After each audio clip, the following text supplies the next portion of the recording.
Hey, what's up, guys? It's Tyler. I'm here with Eric Marshall of Northern Springers. We're going to talk about his 1953 Panhead a little bit. You know, he's going to tell us about the Boneyard, his shop in Canada that he's a part of, and his business, Northern Springers.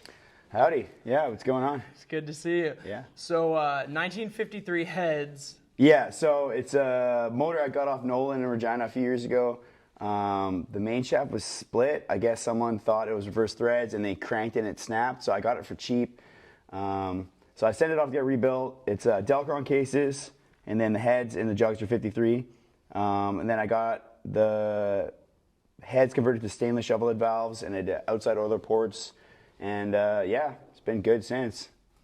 And you built the frame yourself. Yeah, so the frame was originally, I think it was a 53 straight leg frame that I ended up chopping up. Initially, I just hardtailed it because it came with like the backhand was kind of split. So I re-hardtailed it, and I just had the frame. And then my friend was flying down, and I was just kind of bored in the shop, and I liked the way the wishbones looked, but instead I just trying to get freaky, so I did a double wishbone in the front. I kind of went up and out a bit, raked it a bit, just to get that stance I was looking for. And I never ran it for a while because I had my shovelhead. And then when I picked up the Panhead, I'm like, you know what, I'm just going to put it in this. This thing's cool. And it just kind of worked out. Yeah, and what year did you build this? This frame? Oh, I probably built this frame in maybe 2016. Yeah, okay. Maybe 2015 or 2016, yeah. So a couple years ago. That's cool. I feel like you don't see a lot of guys doing their own frames like this to this extent of custom. Yeah, yeah, it's sick. Like, I always like building stuff. I feel like I can get my hands on something. I get ideas in my head and they're flowing, and I kind of just want to get going on it. So. And you built this Springer? Yeah, this Springer I built. This is an inline one. I did the trees and the bars recessed into the rear legs. Got this top clamp that I just got off some old bike, and then just bent up the bars. Basically everything on this bike that I could have built, I did. Other than the controls are prism controls, but I did mod them up a bit just to kind of fit my feet a little bit better. Other than that, yeah. What was the most challenging thing for you to build on the bike? Just the geometry. You know what, the actual building of the frame and building of the front ends and all the parts were like pretty whatever. Like that's just the way they go, but the geometry, I definitely messed around with up and out and getting the rake just to sit in that stance that I like get the window perfectly setting how I wanted the tank to sit and how I wanted that classic old, almost Denver's, not quite as raked, chopper look, yeah. Yeah, and what, do you got it offhand, like the rake, the trail? Yeah, I got it all figured out in my head for sure. I know like the up and out, the rake and chill is correct. I know, yeah, I got the potion for sure. How many over is the front end? This I think is, I think this one's a 16 or 17 over. Okay. Yeah, this is longer than the one I originally had when I built it. I think I made this one an inch or two longer just because I wanted it a little higher up. Yeah. Yeah, because initially I was going to switch it to a 17-inch front wheel, but I just didn't. Yeah. So. Yeah, no, the stance and the wheel size, everything is like, I feel like just makes a lot of sense on this bike. I had a few different sissy bars. I live in Winnipeg, Canada, and the roads are, it's not like the States. So I've snapped so many sissy bars, so I just like running a flat bar because I know it's not going to break. So I've just been running this. I might mix something up down the road, but for now, I'm content with it. Yeah. Yeah. I love how the handlebars and the sissy bar are about the same height. Yeah. It looks Ironically, like I somehow just made it to fit my van perfectly. So I roll up, I can push it kind of wedges in, and it fits my van real comfortably. So I'm pretty stoked on that.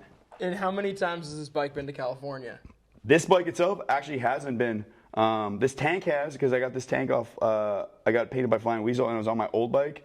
But this bike itself, my Panhead's never been to California. This is your first time riding in the States with this bike? Yeah, with this bike, yeah. Wow. Not in the States, just in California. Because I've been all over the States with it before, but it's not California. Oh, okay. Yeah. Yeah. Damn. Yeah, it's so cool. I mean, I've just seen this bike on Instagram for so long. It's nice, you know.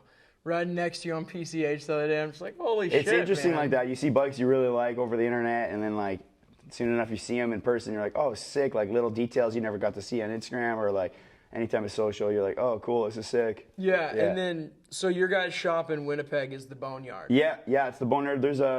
There's 10 of us. We've been a shop for over a decade. We just had our 10-year party last year. It started with originally 5 of us. just what you'd expect. Just a couple dudes who got into the scene and just like kind of kept on it. We stay busy. We're all real close. We got a real tight friendship outside of choppers, so that's why I feel like our shop hasn't really deviated from that. So we have a good like foundation of friendship outside of motorcycles, and as well as with choppers. So it keeps us going for sure. Yeah. I work out of there. Yeah. So you do Northern Springers. Yeah. So Northern Springers, I do out of the Boneyard. It's just we have a full fab shop. We got everything we need there. So I just run that out of there with the boys. They're chill with that. I'm always thankful for that. So yeah. Yeah, and so tell me a little bit about Northern Springers. When did you start doing it? Yeah, so it's been about 2.5 years now. Honestly, I've always liked taking around building shit, and my friend asked me to build him a Springer for a paint job, and I was like, yeah, like I'll do that. Then I built one, and then someone else asked me, and then someone else asked me, and it seemed like I kept getting asked to do it, and then I started doing like a couple raffles here and then, and I think I was at like 25 Springers in like the first like 5 months. And I was like, the orders are coming in. I was like in school and kind of like finishing that. And I'm like, I feel like I can just like kind of make this work. So I kind of dove in, quit all my jobs. I still shoot freelance, but yeah, I've just been doing that. I've been pretty thankful. I'm doing like steady orders. I got it pretty dialed in now. So stoked for that. Yeah. That's awesome. That's really neat to be able to make the jump and then just do the bikes full time. Yeah, it's like I say it all the time. Like I never feel like I'm at work. Obviously, there's like some factors about getting stressed out and stuff like that, but I'm thankful for it all. End of the day, people want to buy the product. That's cool. Seeing them out in person in the wild, that's always sick. So, yeah. That's awesome. And where would you say the majority of the Springers go? I would say California. Yeah. Really? So like 90% of my sales are 95% of my sales are American. Yeah, I'll go to Australia a lot, but in Canada, like I think I've done like 10 Springers of like the lot I've done. So. Oh wow. Yeah. I think I mark them all. This one's number 11, and yeah, I'm like just finished up like 145 or something in the last 2 years. So I'm pretty thankful for that. That's awesome. Yeah. I got a couple different variations. Got some stuff planned down the road, but for now I'm just kind of keep the ball going and keep the momentum going and be stoked on it. Very cool. Yeah. Awesome. Well, thank you, Eric. Hell yeah, buddy. Thanks for everyone, and then cool.